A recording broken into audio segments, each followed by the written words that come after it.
días. Hoy vamos a tratar el tema de Carlos Castaneda en el marco de ponencias que estamos haciendo sobre el aniversario de su partida. Carlos Castaneda se fue en abril de 1998, dejó una obra impresionante desde todo punto de vista. Desde el punto de vista literario era bueno. Una obra que también tiene aspectos chistosos muy notables. Si Carlos no se hubiera metido a chamán, debió haberse metido a payaso o algo así. Eso es lo que le pegaba a él. Por supuesto, su obra es un monumento filosófico. Así que esa es una dimensión que hay que tener muy en cuenta. Al margen del chamanismo, la obra de Carlos Castaneda tiene propuestas filosóficas básicas. Yo diría que es de lo más destacado en ese sentido que haya producido Occidente. Que se ha estudiado poco desde ese punto de vista, que no ha penetrado en las academias, bueno, eso es un tema aparte. Las academias, ustedes saben que llevan 50 a 100 años de atraso respecto al desarrollo de la humanidad. Por supuesto, el punto de vista de Carlos Castaneda era chamánico. Él era un chamán practicante, se asumía así. Por lo tanto, las propuestas filosóficas solo eran una plataforma. Lo importante para él era la propuesta práctica. De hecho, podemos hablar de una praxis castanédica, es decir, de desarrollos prácticos que confirman la teoría y que a su vez la nutren, la acrecientan, lo que genera nuevas prácticas. La obra de Castaneda no tiene fin en ese sentido. Quiero decirles algo. Él destapó una olla que se cerró hace muchos milenios, se había permanecido cerrada. Él reveló técnicas que hasta su época eran cosas de secretos de iniciación, de órdenes. Él comprendió que cuando una técnica que funciona, una técnica auténtica, por circunstancias, por ejemplo, por la persecución de las religiones o de los gobiernos, debe guardarse, debe permanecer oculta, se va deteriorando. Se va deteriorando. En el ámbito del chamanismo, en el ámbito del nahualismo, se requiere masa crítica de intento. Se requiere práctica social. Se requiere retroalimentación social. Carlos Castaneda nos enseñó a ensoñar y con eso ya lo hizo todo. El ensueño es la práctica fundamental y de hecho la única, si vamos a hablar objetivamente, de los nahuales. Porque una vez que aprendes a controlar tu sueño, una vez que empiezas a fluir con las experiencias del sueño y acumular la información que hay ahí, y una vez que llegas a un cierto umbral de sueño, él le llamaba compuerta, a una cierta compuerta, en la cual puedes escoger una de dos: despertar al mundo cotidiano, como has hecho siempre, o cambiar de sueño. A una compuerta en la cual te das cuenta que ese mundo cotidiano es un tipo de sueño, es un tipo de sueño rutinario, por eso nos parece tan real. Son rutinas que van creando marcas en nuestra percepción. Y entonces las damos por sentadas, son obvias. Y a eso le decimos es real. Pues propone lo siguiente: un ensoñador llega a un punto en que tiene que escoger si regresa al mundo de siempre o se atreve a entrar a lo desconocido. Si el ensoñador elige esto último, si escoge salir de su sueño por otro ensueño todavía más creativo y más poderoso, se abandona, se destruye, se rompe su vida cotidiana, entonces realiza un milagro de la percepción que él le llama el alineamiento de las atenciones. Pero no hablaré de eso en este momento.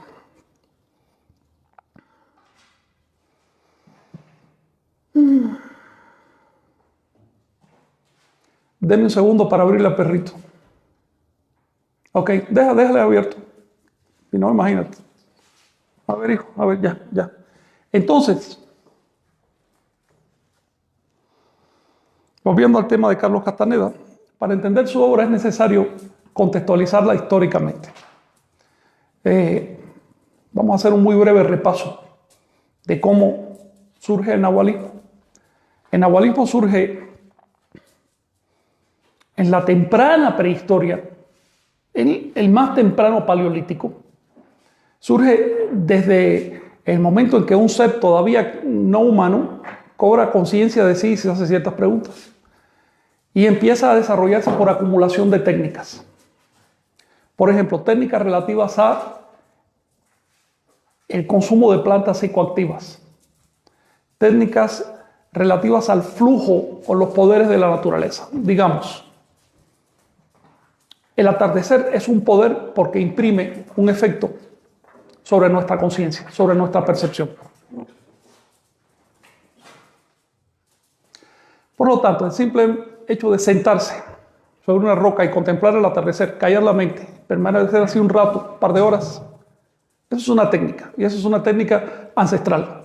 Es una técnica, de hecho, anterior al momento en que teníamos bagaje mental, anterior al momento en que teníamos un discurso en nuestra mente. Es una técnica antiquísima, previa a nuestra especie.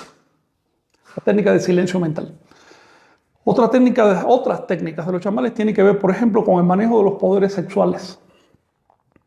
Desde el principio a los seres autoconscientes les llamó mucho la atención la sexualidad, la reproducción, la generación en general. De hecho, se dieron cuenta que el proceso reproductivo en los humanos no es más que una extensión de la generación en la naturaleza, que a su vez es extensión del hecho mismo de que el universo exista. El universo está siendo generado. Eso creó unas primeras ideas filosóficas sobre el concepto de creación y por lo tanto el concepto de divinidad. Encontraron algo divino en el hecho de que se creen las cosas. Aquellos primeros chamanes no creían que un Dios creó el mundo hace tanto tiempo. No. Se daban cuenta, porque lo vivían permanentemente, que el universo está siendo creado a cada momento. Y se preguntaron, ¿qué crea el universo? Ellos todavía no estaban tan fijos en torno a la idea del yo, en torno al ego.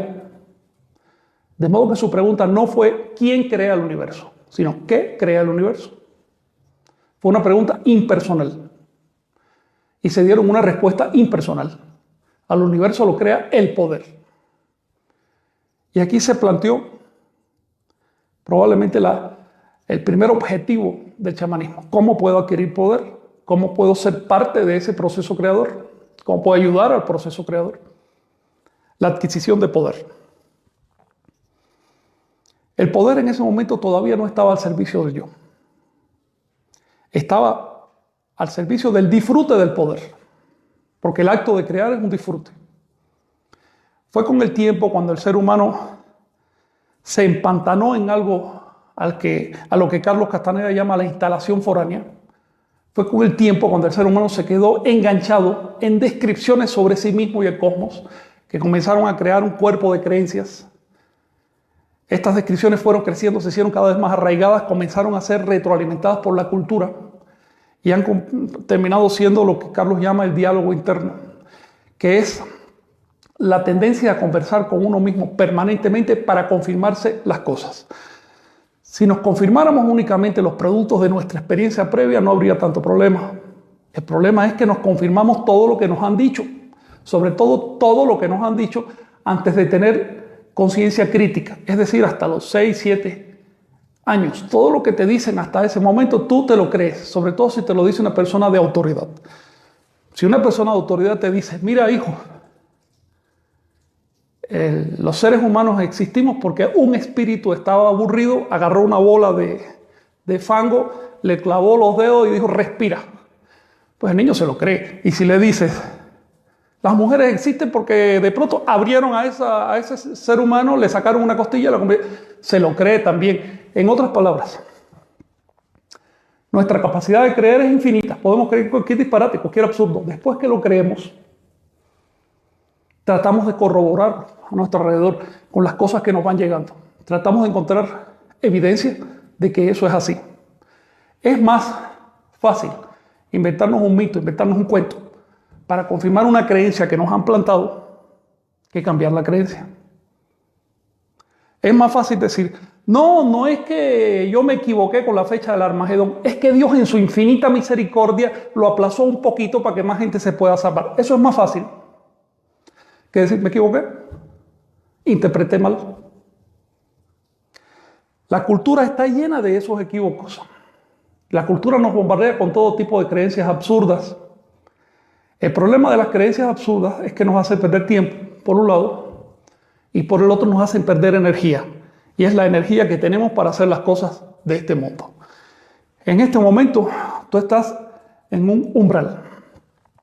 Yo estoy en un umbral. El perrito está en un umbral. El siguiente paso, la siguiente respiración, la siguiente mirada, el siguiente pensamiento va hacia uno de dos destinos: la realización o la frustración.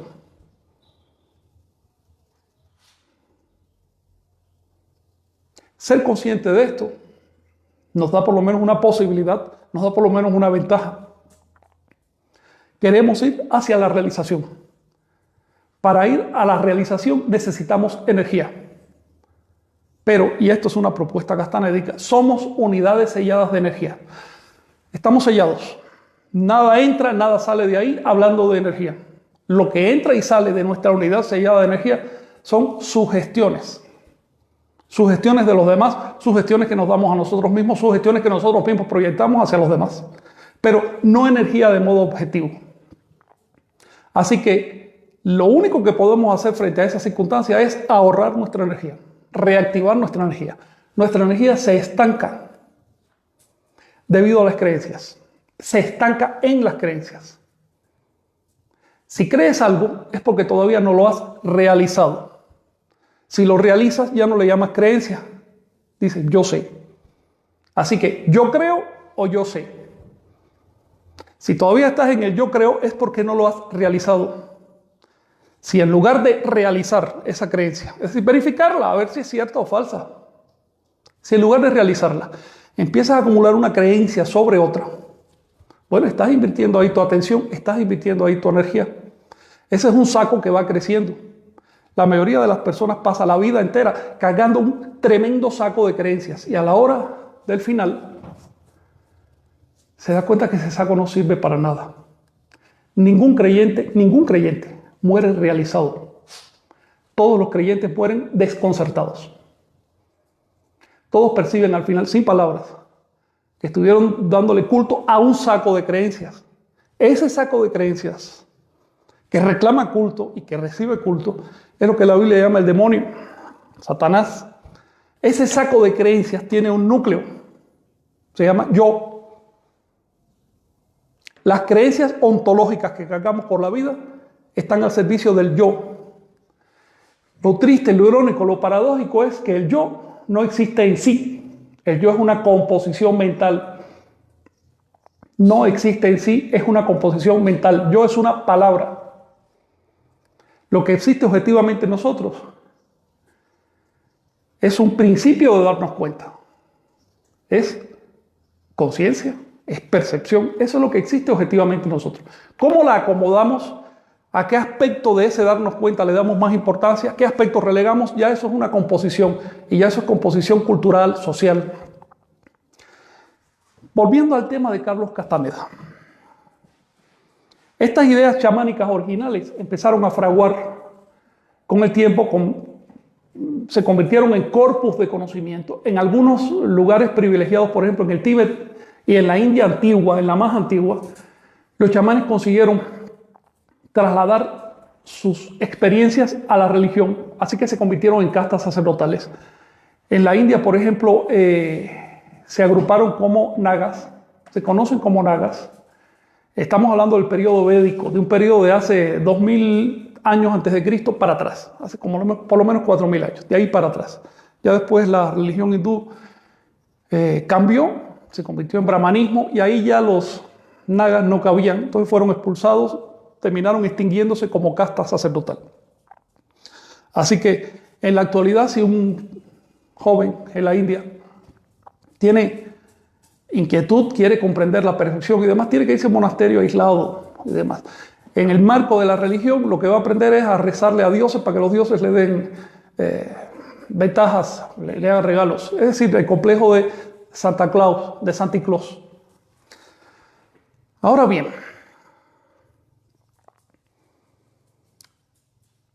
una experiencia muy interesante fue la del Tíbet, porque cuando el Tíbet se hizo budista, los budistas dijeron, ¿qué hacer con los chamanes? Los chamanes tienen una enorme experiencia, pero no tienen una organización teológica, como en el caso del budismo. No le prestan tanta atención a los discursos filosóficos, ni andan en nada de eso. Están en sus prácticas, están en su meditación, en su recapitulación, incluso en su consumo de plantas. Los chamanes del Tíbet consumen muchas plantas. Entonces, dijeron, bueno, vamos a vivir bien con ellos, y organizaron dos órdenes, la de los budistas y la de los chamanes, que se llama Bon, o Benpo le dicen también, y hasta hoy coexisten pacíficamente, se retroalimentan, hacen a veces reuniones conjuntas y demás. Si un chavo tiene demasiado interés en estudiar la percepción, se le manda con estos chamanes y ahí aprende sus cosas. Si uno de estos chamanes quiere educarse, quiere pulirse teológicamente, uno se mete a budista. De hecho, comparten algunos maestros. Finalmente, Buda fue el primero que habló de chamanismo a nivel literario, y Buda era un chamán. Es una experiencia que llama la atención porque es muy diferente de lo que pasó en las religiones del grupo bíblico. Judaísmo, cristianismo e islam expulsaron a los chamanes. De hecho, interpretaron el cultivo de la conciencia como un pecado. Así que todavía hoy en el medio cristiano, si hablamos de algo tan elemental, tan básico como la hipnosis o una técnica como la meditación, los cristianos se ponen en guardia porque perciben que por ahí está el demonio. Le tienen miedo a su propia percepción, no la dominan, no la comprenden. Hay una oscuridad ahí y por eso caen de rodillas frente a una imagen con la esperanza de que esa imagen los perdone del pecado de ser conscientes. El chamanismo se fue desarrollando de manera aislada de la sociedad en el viejo mundo, y en la Edad Media en Europa se canalizó a través de corrientes como los Rosacruces, de una manera más superficial, por ejemplo la masonería, órdenes cristianas o pseudo cristianas como los templarios, y a través de dos movimientos, de hecho. Movimiento cabalista de inspiración hebrea, que a su vez tuvo inspiración en la zona de Mesopotamia, es decir, en el Asia Central. Ese movimiento cabalista procura ir más allá de las creencias y entrar en las prácticas. Y cuando hablo de cábala me refiero a la cábala original, la cábala seria, la que quedó ahí en la obra de Maimónides, la que queda en el Zohar, la cábala real. Busca el desarrollo de la percepción. Y como ven en el Zohar comienza diciendo, a ver, Dios, Jehová, significa macho y hembra, significa el poder de crear. No es un ser en el cielo que te pida nada, no tiene barba ni mucho menos, simplemente el poder de crear, que está en la naturaleza. Y la otra corriente de pensamiento que bebió de fuentes chamánicas, y mucho, fue la alquimia. Y me refiero a la alquimia auténtica. La alquimia de un Alberto Magno, la alquimia de un verdadero alquimista. No digamos, superficialidades que se manejan hoy en los supuestos cursos de alquimia. La alquimia tiene un tema muy bonito. Se llama convertir el plomo en oro. Este tema se convirtió en secreto, porque por supuesto ya la alquimia era sospechosa de idolatría o de cosas raras, y a los cristianos de la Edad Media no les gustaba, incluso llegaron a quemar alquimistas. Y por otro lado, una técnica tan, digamos, subversiva como transformar un material que Dios creó así en otro material, bueno, convertir el plomo en oro despertaba la codicia, pero al mismo tiempo despertaba recelos de que eso era una práctica herética. Toda esta técnica se ocultó. De hecho, se llama convertir el plomo en oro porque es un encubrimiento. Por supuesto, no se trata de convertir un metal en otro, es una tontería. Eso podemos hacerlo hoy que tenemos reactores atómicos y sabemos cómo está compuesta la materia, pero eso no podía hacerlo un alquimista medieval y ninguno lo hizo. ¿Okay? Así que si les hablan, no, que fulanito sí, falsificaciones. Esos medallones de oro estaban falsificados. Para empezar, porque la técnica no tiene nada que ver con plomo ni con oro. Ya les mencioné que convertir el plomo en oro es lo mismo que llaman en Mesoamérica transformar la piedra bruta en un jade pulido. No estamos hablando ni de plomo ni de piedras. Estamos hablando de otra cosa. O lo que llaman en el lenguaje de Asia la píldora de oro. Encontrar esa píldora que la tomas y te hace inmortal. El plomo representa al cuerpo físico, a la materia, y dicho objetivamente, a la visión de un mundo material. El oro representa al doble energético, al nahual.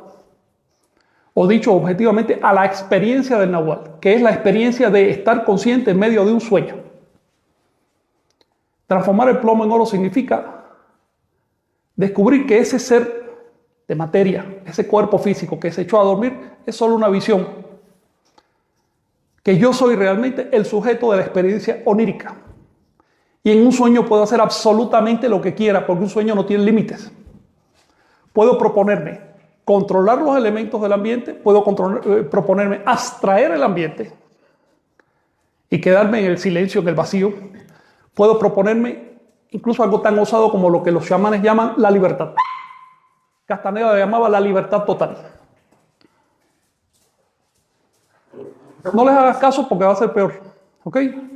Simplemente no los mires.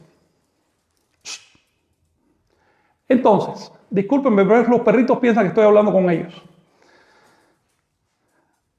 Jesucristo, más bien Jesús, se refirió a esta técnica con una frase muy importante, y si hay cristianos en el grupo, les sugiero que atiendan todas las enseñanzas de Jesús prácticamente, quitando lo moral, se puede resumir en esta frase. Si tienes fe como un grano de mostaza, tú le vas a decir a la montaña, arrójate al agua y ella lo hará. La montaña es el plomo, la montaña es el cuerpo. El agua es el oro, la radiación, la luz, lo que fluye. Diluir la montaña en el mar, diluir la montaña en el agua, significa diluir la imagen que tenemos de un cuerpo físico objetivamente existente en un sueño. Así como puedes recordar tu sueño desde la vigilia, puedes recordar tu vigilia desde el sueño, pero es mucho más difícil, tienes que proponerte. Ahí ya estamos hablando de quinta, con puerta, por usar un lenguaje de Castaneda. Si tú recapitulas tu vigilia desde dentro de un sueño, controlando tus emociones para no despertar, vas a ver que lo que pensabas que era una vida coherente, continua, en realidad es otro sueño. Vivimos en la naturaleza del sueño. Y digo sueño por usar una palabra común. En un rato me referiré a esto otra vez usando una palabra más técnica. El constatar ese hecho es arrojar la montaña al agua. Y es tener lo mínimo para empezar en el camino, un granito de fe, del tamaño de un granito de mostaza, del tamaño de un granito de arroz. Ya después que tienes ese granito, tú puedes acrecentarlo, puedes invertirlo, como decía el propio Jesús, para que se multiplique. Para que empezar por ahí.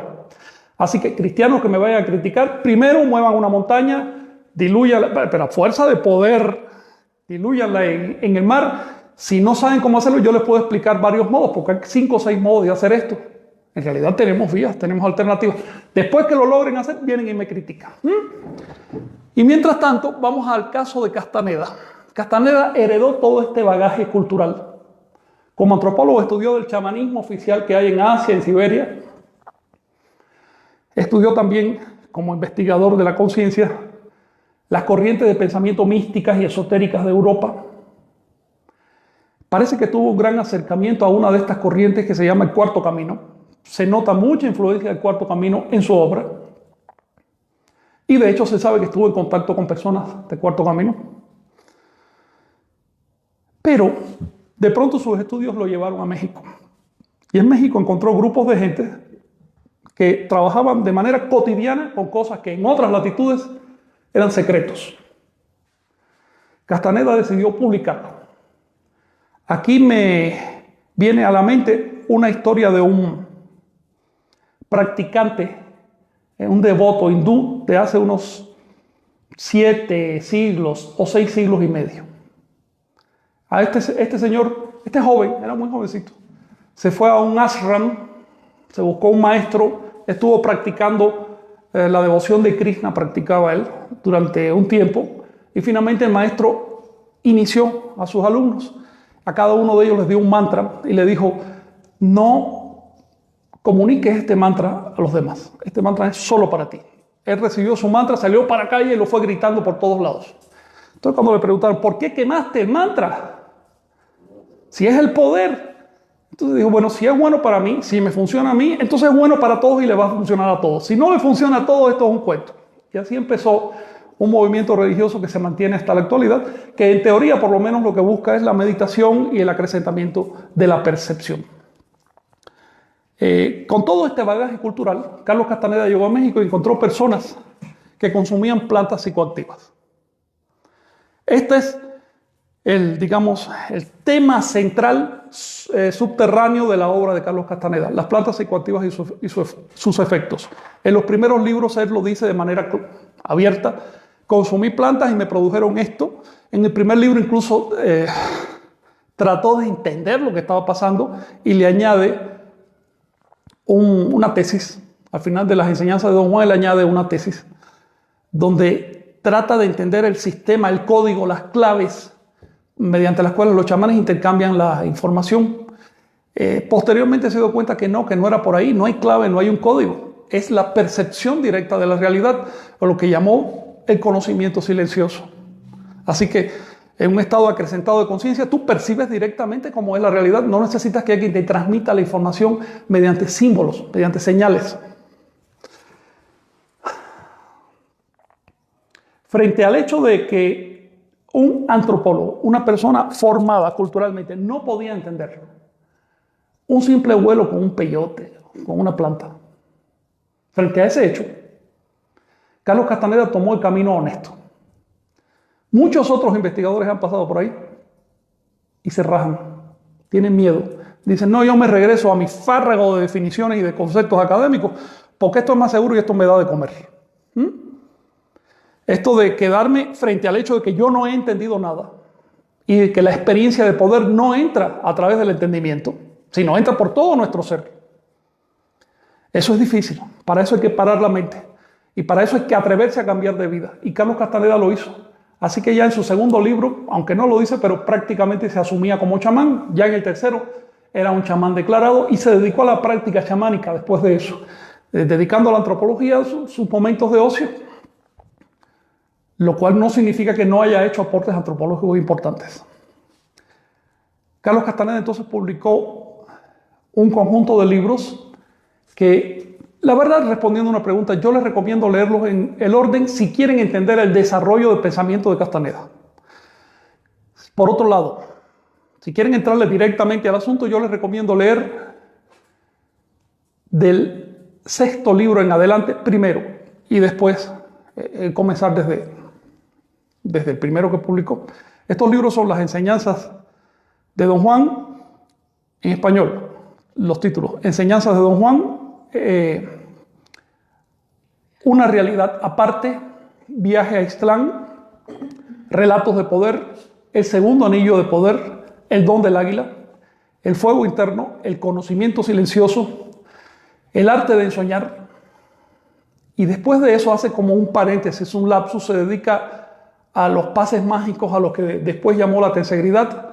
Parece que ya para entonces tenía escrito un libro póstumo, que publicó póstumamente, llamado El lado activo del infinito. Pero parece que es de esa serie. Publicó también el libro Pases mágicos, que es secuencia aparte, porque es un tema muy especializado. Y publicó La rueda del tiempo, que son comentarios a reflexiones que él mismo había escrito en sus libros. Yo empecé por El don del águila. Fue muy fuerte. Yo venía de una tradición académica, es decir, lo que decían las vacas sagradas, ya saben. Y cuando leo esto me dije, una de dos: o esto es una mentira total, o aquí hay verdades que no me habían enseñado. Esto lo voy a resolver practicando. Y me puse a practicar desde ese momento y vi que era real. Una cosa importante con Carlos Castaneda es que no se le puede juzgar con la mente cotidiana. Él está usando metáforas que solo se pueden entender si uno se pone en su pellejo, si uno se pone en sus zapatos, si uno intenta hacer lo que él hizo. Él te dice, mira, vas a entender esto si ensueñas. Si no ensueñas, no lo vas a entender. Es así de sencillo. No quedó por él, queda por uno, porque además tuvo la benevolencia de darnos técnicas para aprender a ensoñar. A mí me costó años decidirme a ensoñar, porque de hecho yo me decía, tan buen escritor y dedicarse a esto del ensueño, que finalmente los sueños son una tontería, los sueños son fantasía. ¿Cómo puede ser que una persona tan seria le dedique su energía a una cosa tan tonta como los sueños? Lo estaba enfocando mal. Me casé y esta chica con la que me casé aprendió a ensoñar en un solo día. Y me dijo, sí, acabo de tener una experiencia impresionante.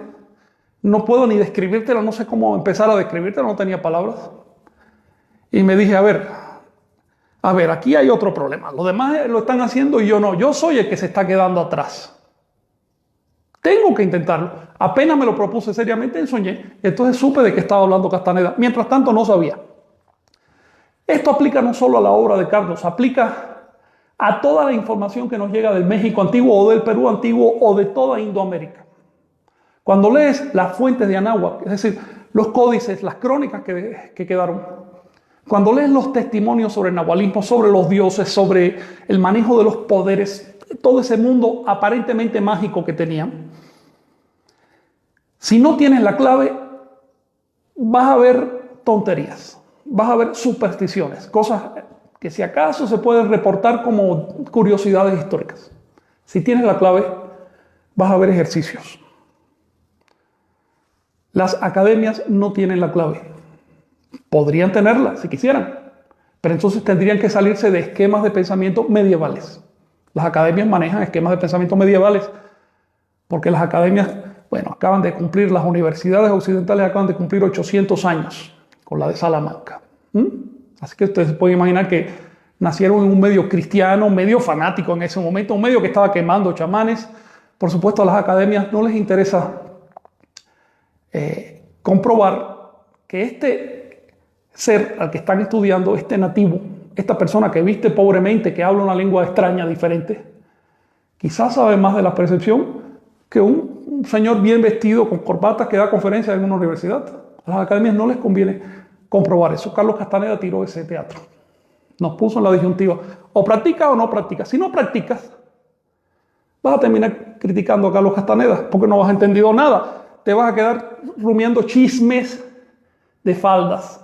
Que si tuvo tantas mujeres, que si hacía esto, que se hacía... Así, a ese grado vas a caer. Si practicas, vas a entender que Carlos Castaneda te dio un regalo. No vas a poner a Carlos en un altar, porque eso es muy diferente, no tiene nada que ver con ese regalo. El regalo es simplemente dámelo, yo lo voy a cultivar y lo voy a transmitir. Aquí entramos en un principio nahuálico. Si recibes, tienes que transmitir. Si no transmites, en realidad no has entendido lo que recibiste. Por lo tanto, el secreto no existe. El secreto es una tontería. Todos estos secretos de la Edad Media sobre técnicas alquímicas y técnicas, todos esos secretos fueron únicamente porque había persecución. El secreto no tiene valor en sí. Si me sirve a mí, le puede servir a cualquiera. Este es el principio nahuálico. No hay secretos en el nahualismo. Si tratan de venderte secretos, de antemano te digo, eso es una estafa. Todo lo que necesitas para realizarte en la vida, para huir de la frustración y entrarle a la realización, es gratis. Ahora bien,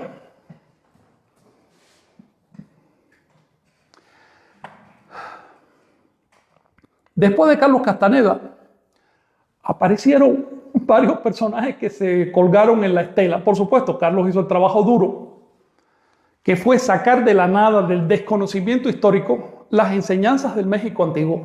Colocó en el panorama mundial palabras como tolteca y nahual. Eso es un aporte fabuloso. Hoy, probablemente el 99% de las personas de la Tierra que mencionan la palabra nahual lo hacen gracias al trabajo de Carlos Castaneda. Y estamos hablando de que palabras como tolteca y nahual se han extendido por toda la Tierra, son conocidas en todas partes.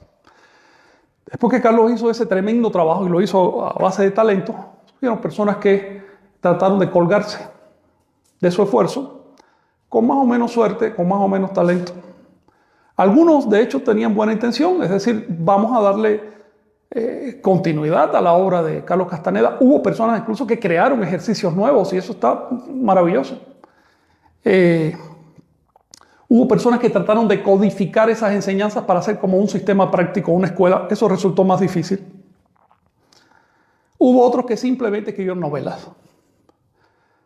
Algunos se pusieron a, no sé, se tomaban un vaso de alcohol o una marihuana y ya con eso le daban al hilacha, lo ponían por escrito y ya eso le llamaron nahualismo. Y además se nombraron continuadores de Carlos Castaneda, porque de eso hay varios. Conozco uno que incluso se molestó cuando la gente le dijo: tú no eres un continuador de Castaneda, tú eres un farsante. Y entonces pasó al bando de quienes critican ferozmente a Carlos Castaneda. Esas historias ocurren después de la muerte de los líderes. Si nosotros estamos hoy hablando aquí de Carlos, es justamente porque estamos en la estela de Carlos. Estamos a la luz de Carlos Castaneda. Sin embargo, no quisiera quedarme únicamente en el tema castanédico. Quisiera más bien comparar las enseñanzas de Carlos con lo que nos dice el México antiguo. Me gustaría correlacionar a Carlos con su fuente, con su base histórica. Él mismo dice que son enseñanzas del México antiguo. Bueno, vamos a ver qué hay de cierto en eso. Una cosa importante de la obra de Carlos es que todo lo que podemos decir en esta vida es punto de vista. Las palabras son símbolos, las frases son manejos de símbolos. Aluden, pero no son la cosa. Si yo señalo a la luna, mi perrito va a mirar al dedo. Un creyente va a quedarse mirando el dedo y va a decir: no entiendo qué me quieres decir, y hasta se va a incomodar. Se necesita cierta capacidad de abstracción para entender las metáforas de los chamanes, de los nahuales. Si te digo estado de conciencia, esa es una expresión demasiado abstracta. La mayoría de la gente no la entiende. Si me has seguido hasta aquí, probablemente es porque tú has pasado por estados de conciencia, sabes distinguirlos, sabes que podemos entrar de un estado en otro estado de conciencia, sabes que hay estados de más percepción, de más conciencia y otros de menos conciencia. Pero ese es un conocimiento difícil de adquirir, porque ese conocimiento requiere capacidad de abstracción. Abstraer es quitarle a un fenómeno las cosas superfluas, dejar la esencia, dejar el intento. A lo abstracto, Carlos Castaneda le llamaba el intento. De hecho, lo decía así: el nahual es el intento. El nahual es lo abstracto máximo. Ahora bien,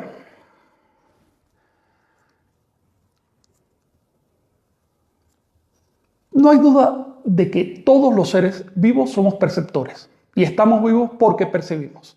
En el momento en que no percibimos, ya no estamos vivos. Por tenue que sea la chispa de la vida, por tenue que sea, hay percepción. Puede que la percepción no aflore a un umbral consciente, puede que sea percepción subconsciente, puede que ese ser esté en un estado vegetativo. Tú no percibes que estás consciente, pero sus células sí lo perciben, porque sus células siguen funcionando. Cuando las células dejan de estar conscientes, se desintegran, se mueren.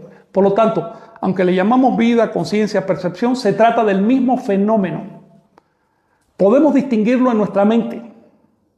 Podemos enfatizar aspectos biológicos o aspectos del proceso perceptivo, pero se trata de la misma cosa. Es un mismo hecho. Cuando callas la mente, estás vivo, consciente y percibiendo. La percepción puede enfocarse hacia afuera o puede abstraerse, es decir, enfocarse en el acto mismo de percibir.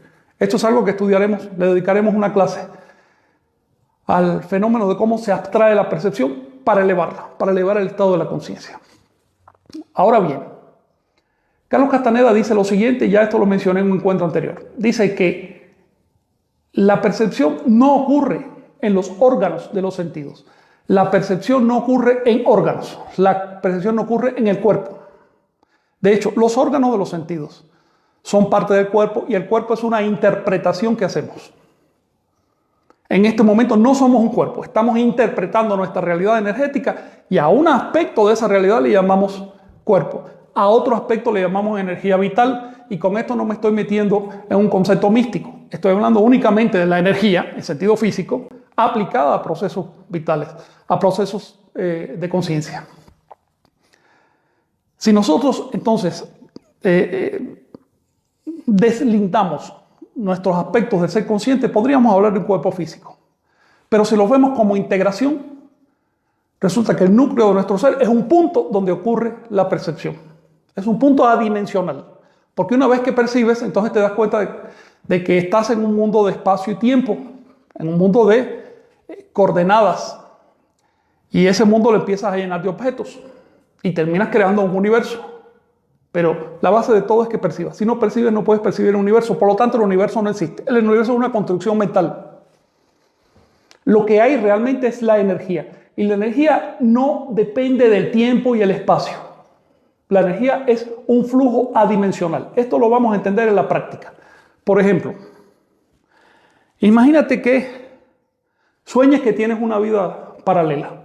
Esta noche tú sueñas que eres fulano de tal, vives en determinado país, creces, te casas, aprendes oficios, tienes una vida así, asá, envejeces, empiezas a morir. En ese momento despiertas. Te diste cuenta que fue un sueño que quizás duró 1 hora. El tiempo es relativo a la percepción. El lugar donde ocurrió eso es relativo a la percepción. Este espacio y tiempo que estás aquí ahora es relativo a tu percepción. Y la comunicación que establecemos produce un milagro perceptual, que es el milagro del consenso. Este es un tema en el que no me voy a meter ahora. Al punto donde encaja la percepción, obviamente Castaneda le llamamos encaje. Y quienes hablamos español tenemos la ventaja de poderlo decir con una frase muy descriptiva. Punto donde literalmente encaja la percepción. Los antiguos lo representaban así. Una flecha encajando en una cabeza.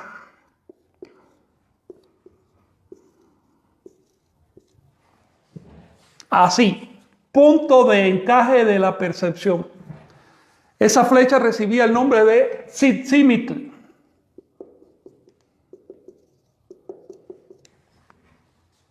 Que se compone de mitl, flecha, y tzitzika, el sufijo K verbal, se elide en esta composición.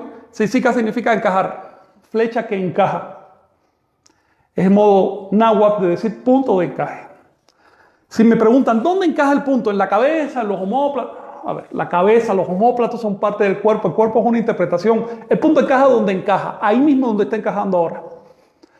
Nosotros después creamos un universo espaciotemporal con cuerpos físicos, con materia. Entre esos objetos está nuestro propio cuerpo. Si queremos entender cómo funciona la percepción, tenemos que olvidarnos de ubicaciones espaciales relativas. Por supuesto, puedo decir la cabeza, porque la cabeza tiene el cerebro, que es el órgano de procesamiento de la información, entonces se relaciona con el percibir. También puedo decir en la columna vertebral, en los omóplatos, como decía Carlos Castaneda, porque por ahí fluye la energía perceptual, permitiendo un desarrollo. Voy a hablar muy brevemente de ese tema. En la enseñanza de los antiguos mexicanos, la percepción encaja en un punto, pero se decanta a través de diversos filtros. Son filtros. Es decir, esa percepción va bajando, va haciéndose cada vez más densa. Es decir, más al servicio de intereses, cada vez más limitados. Estos filtros de abajo para arriba tienen que ver con la sexualidad, con, Colotl, escorpión, esta es la zona sexual. Ihuitl, que quiere decir nido o pluma, está en el vientre y tiene que ver con la socialización. El siguiente filtro está en el ombligo, se llama Pantli y tiene que ver con el ego, con el yo, con la curiosidad, con la búsqueda de superación, etc. El siguiente filtro está en la zona, lo colocaban en la zona del corazón, se llama Xochitl y tiene que ver con el altruismo o la capacidad de ir más allá del yo. La capacidad de vernos objetivamente, es decir, desde fuera del propio yo. Y comprender que toda la vida está relacionada y que todos los intentos son el mismo intento y fluir con eso. El siguiente filtro a la zona de la garganta se llamaba topili o cetro y tiene que ver con la toma de decisiones. Así que ombligo, voluntad, garganta, el producto refinado que es la toma de decisiones. El otro filtro lo colocaba en el entrecejo, le llamaban chalchihui, piedra preciosa, y también istli, que quiere decir ojo, o Istlán, el espacio de la visión. Ese famoso viaje a Istlán es el viaje a la visión. Y digamos que este centro está relacionado con la técnica del ver, que es lo que deriva del manejo de los sueños. Es ver las cosas tal como son, es decir, el ver el mundo como energía en fluidez. Y finalmente hay un centro hacia arriba, que lo colocaba un poco encima de la cabeza y le llamaban Tecpatl, pedernal, es decir, cuchillo de pedernal. Lo representaban así. Este centro de acá se representaba así, como un cuchillo de pedernal.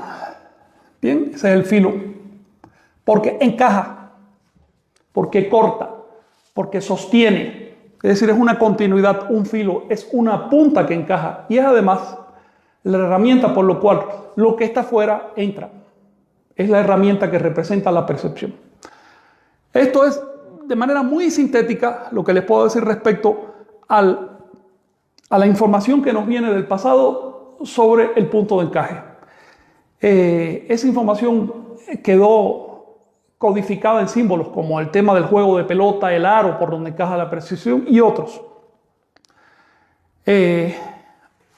Castaneda lo alude muy brevemente en el tema de los puntos. Él habla de 8 puntos que ubica más o menos sobre nuestra anatomía, en los cuales tienen lugar ciertos procesos perceptuales. Es decir, estos puntos son literalmente filtros. Y eso importa mucho, porque un filtro lo que hace es dejar pasar algo, pero lo demás lo decanta. De manera que la percepción, si bien no es falsa, está limitada.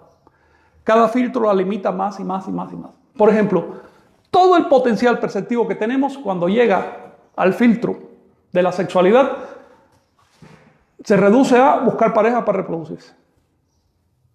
Una persona que simplemente está buscando pareja para reproducirse no está haciendo algo diferente que cualquier otro animal o planta de la naturaleza. Está en un estado básico de desarrollo de conciencia.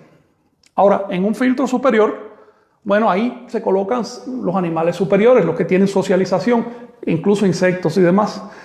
En otro filtro ya nos colocamos los animales que podemos desarrollar un ego. El ego es importantísimo, el camino del chamán es una herramienta valiosa. El ego es lo que te permite decir, yo voy a la realización, no quiero ir a la frustración.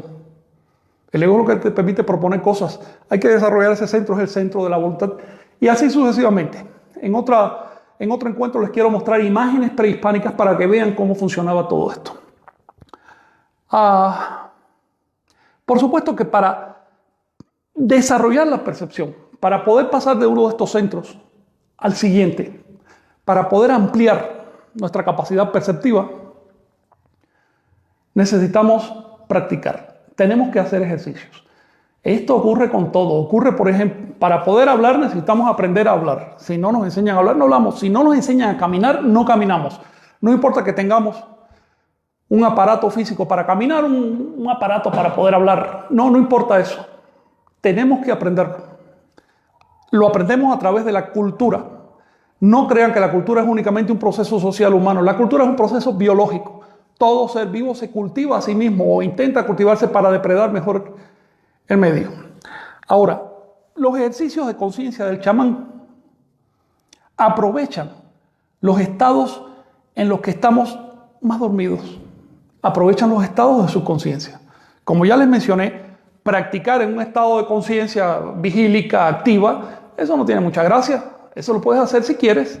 Bueno, la mayoría de la gente no puede hacerlo, no importa que quiera, porque finalmente se deja vencer por la inercia.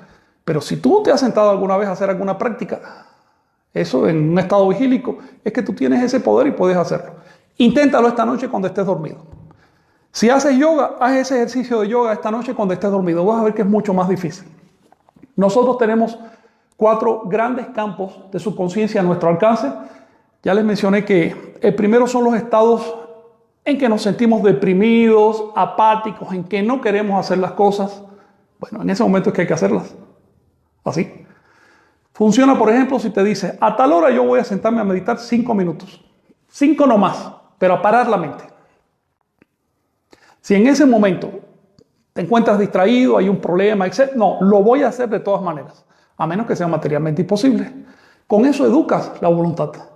El segundo ámbito en que podemos educar la voluntad es el del sueño. Tenemos un maravilloso espacio cada día para trabajar. Así que esta misma noche proponte en soñar.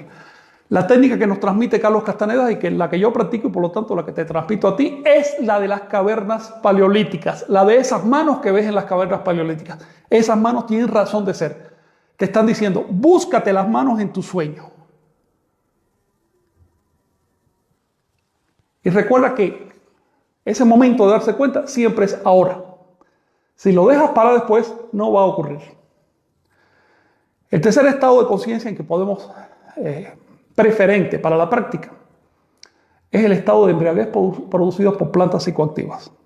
Las plantas son muy poderosas y cuando una persona está en un estado de planta, se olvida. No hablo ya de las plantas psicoactivas de los chamanes, sino incluso algo tan mínimo como el alcohol.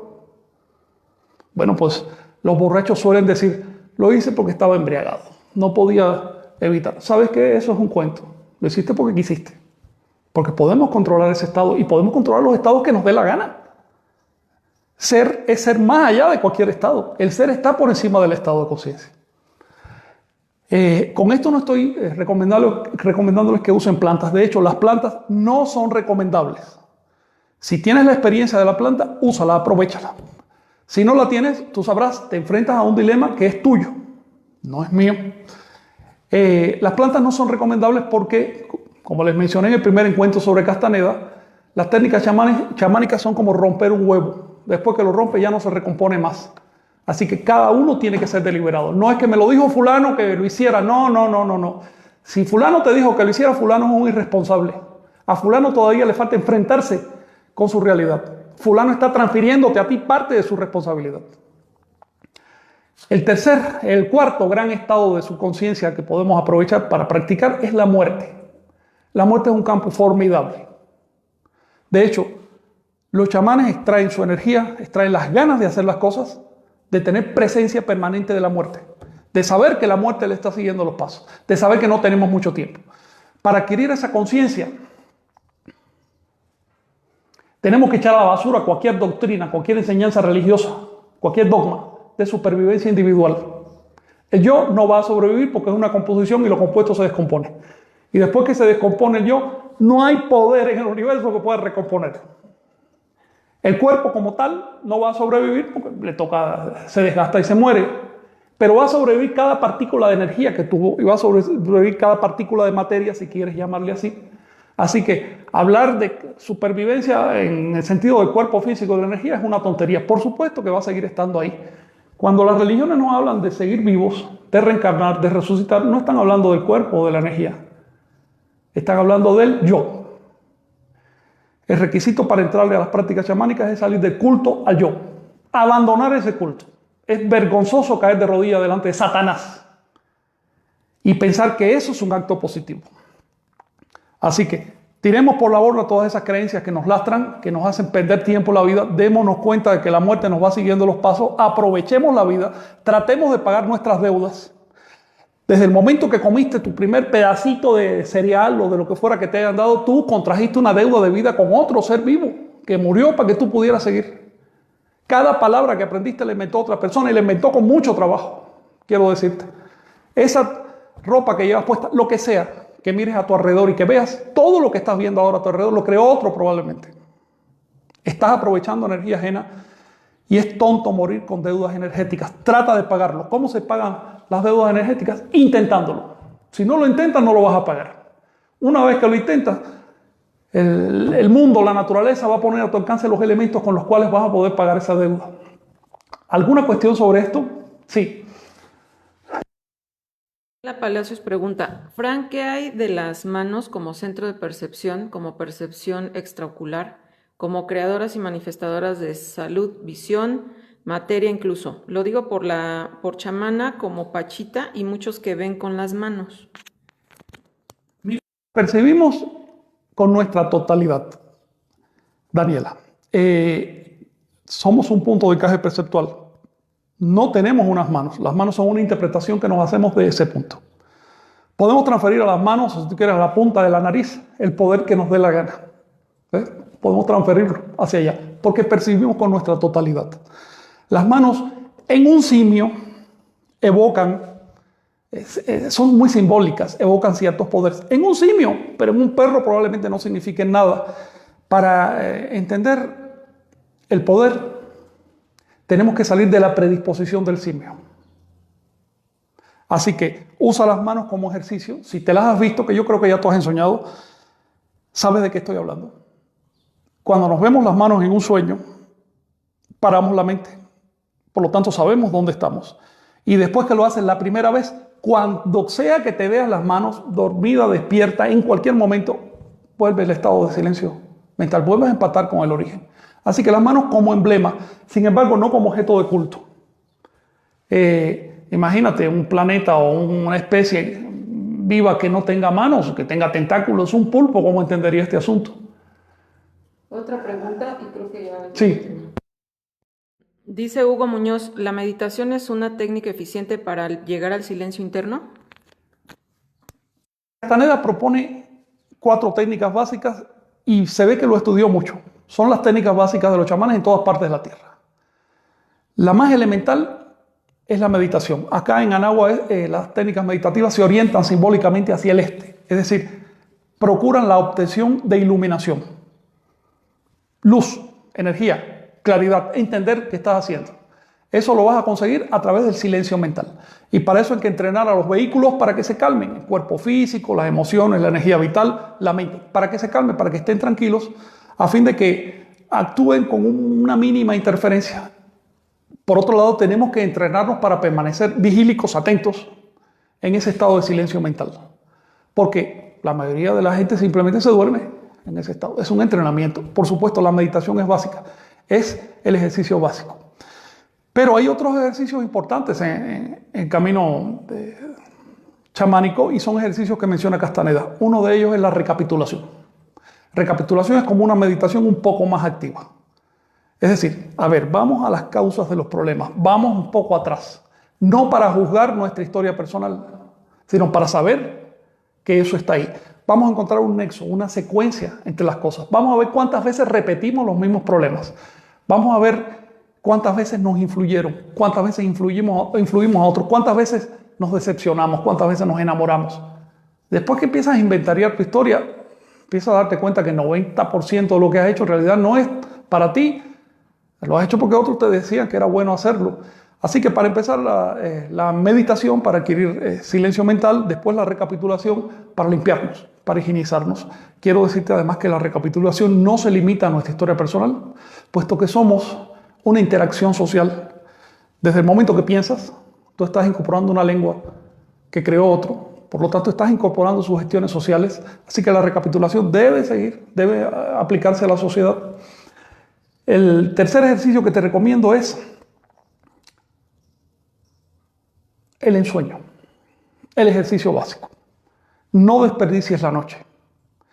Si aplicas silencio a tu vigilia, eso se llama meditación. Si aplicas silencio a tu sueño, eso se llama ensueño. El ensueño tiene niveles, después vamos a hablar de eso. Y el cuarto ejercicio es el acecho. El acecho es necesario para tratar con el mundo del tonal.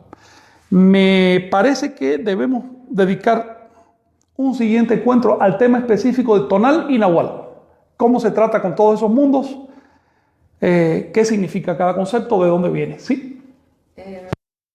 Muchas preguntas interesantes, pero se repite mucho la del pago de deudas, si se puede pagar con ensueño, con recapitulación, etcétera. ¿De qué forma pagar las deudas? Sí. No sé si te dé Perfecto. tiempo. Sí, un par de minutos podemos tomar. Mira, los ejercicios son como lo básico, son la materia prima del proceso de activar la percepción. Si no tienes por lo menos el mínimo poder para callar tu mente, para acechar un poco a la sociedad, a fin de que la sociedad no interfiera con tu proceso, si no tienes idea de quién eres tú, estudiando tu historia personal, y si no puedes controlar tus sueños, por supuesto que no tienes herramientas para entrarle al pago de la deuda energética. Realmente lo que queremos es pagar nuestra deuda energética antes de morir, porque nos están dando el chance. Ya después no hay chance y nos vamos a ir atorados. ¿Cómo pagas, por ejemplo, tu deuda con respecto a la lengua que usas? Digamos que tú pienses en español, tienes una deuda con el español. ¿Cómo la pagas? Esfuérzate por crear aunque sea una palabra útil. No una tontería, una palabra útil. Una sola. El español tiene decenas de miles de palabras. Bueno, trata de aportar lo tuyo también. ¿Ves? ¿Cómo pagas tu deuda con todos esos seres que te has comido? Lo que vas a comer en un ratito era un ser vivo y te lo vas a comer. Le quitaste la vida para eso. Y da igual si era una col o una gallina. Era un ser que tenía ganas de vivir. Era un ser que tenía un propósito, que es parte de un linaje, que viene desde el infinito. Ese linaje te estás comiendo un ser mágico. ¿Cómo puedes pagar eso? Minimiza tu depredación. Para minimizar tu depredación tienes que ser cada vez más consciente. No se trata de que dejes de depredar, porque entonces vas a depredar al mono que has recibido, sino de que seas cada vez más consciente, cada vez más ahorrador, desde un punto de vista lógico y sin exagerar, cada vez más,